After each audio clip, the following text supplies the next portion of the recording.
السلام علیکم ورحمۃ اللہ وبرکاتہ۔ آج کی بہت خوبصورت حدیث سیدنا ابو ہریرہ رضی اللہ عنہ بیان کرتے ہیں کہ آپ صلی اللہ علیہ وسلم نے فرمایا، بے شک اللہ کا دایاں ہاتھ بڑھا ہوا ہے، رات دن کا خرچ کرنا اسے کم نہیں کر سکا جو اس کے دائیں ہاتھ میں ہے، اور فرمایا اس وقت اس کا عرش پانی پر تھا اور اس کے دوسرے ہاتھ میں موت ہے، وہ جس کو چاہتا ہے بلند کرتا ہے اور جسے چاہتا ہے پست کرتا ہے، اور اللہ تعالیٰ فرماتا ہے کہ اے ابن آدم تو خرچ کر، میں تجھ پر خرچ کروں گا۔ بخاری کی روایت ہے 4684، مسلم کی 993۔ بہت خوبصورت روایت۔ اللہ تعالیٰ فرما رہے ہیں کہ اے ابن آدم تو خرچ کر، میں تجھ پر خرچ کروں گا۔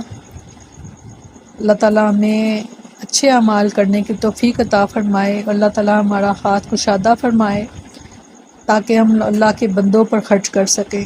آمین۔ السلام علیکم ورحمۃ اللہ